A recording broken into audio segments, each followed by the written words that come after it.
Welcome to Presha law tutorial. Hello learners, कैसे हैं आप? आई होप आप अच्छे होंगे और अपनी स्टडी कर रहे होंगे।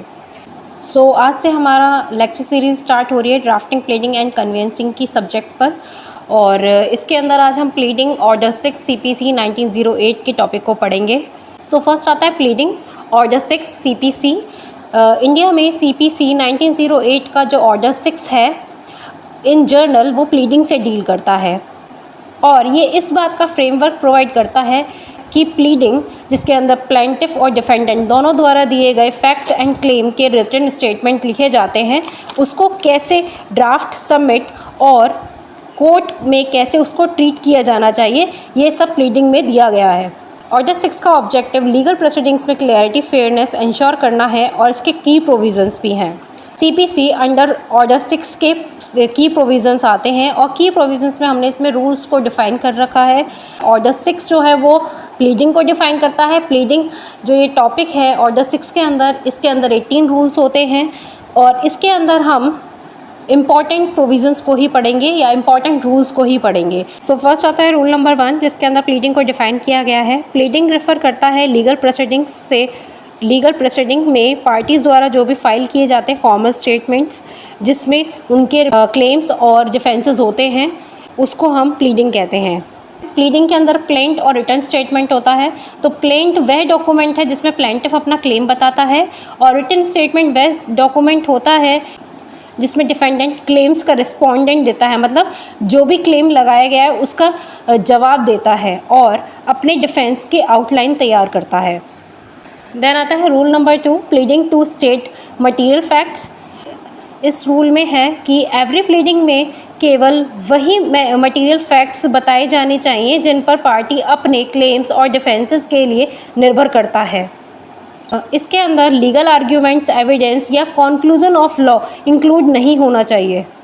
फैक्ट्स को अननेसेसरी डिटेल के बिना कंसाइज तरीके से प्रेजेंट करना चाहिए।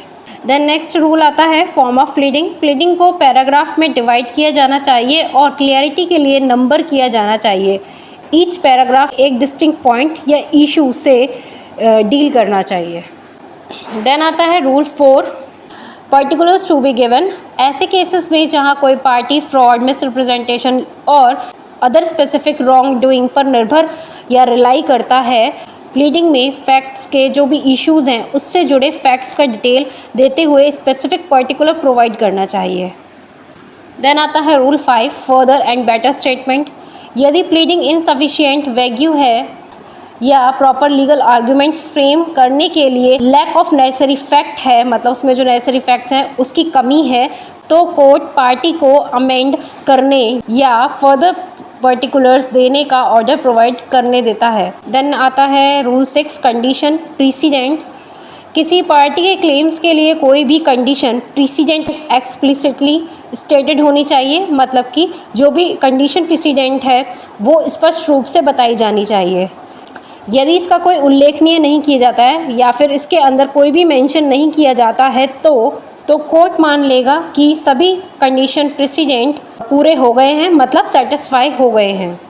देन आता है रूल 7, डिपार्चर इन प्लीडिंग।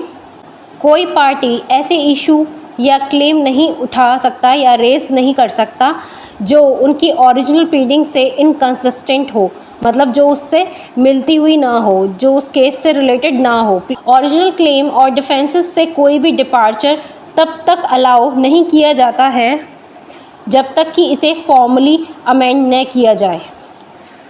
देन आता है rule 8, denial of contract. Contract involve cases में जर्नल डिनाइल सफिशिएंट नहीं है।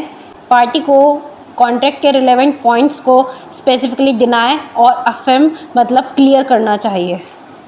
देन आता है rule 9, effect of failure to plead. यदि किसी भी मटीरियल फैक्ट को अपोजिट पार्टी द्वारा स्पेसिफिकली और बाय नेसेसरी इम्प्लीकेशन डिनाइड नहीं किया जाता है तो इसे एडमिट किया जाएगा। देन आता है rule 10, verification of pleading. Every pleading को पार्टी या फैक्ट से एक्यूएंटेड, मतलब कि उसको फैक्ट से और प्लीडिंग से पार्टी को परिचित होना चाहिए उसकी, और किसी अदर पर्सन द्वारा वेरीफाई किया जाना चाहिए। वेरिफिकेशन के कंटेंट में कंटेंट ऑफ प्लीडिंग का जो ट्रुथ है उसमें पर्सन के बिलीफ को दिखाया जाना चाहिए।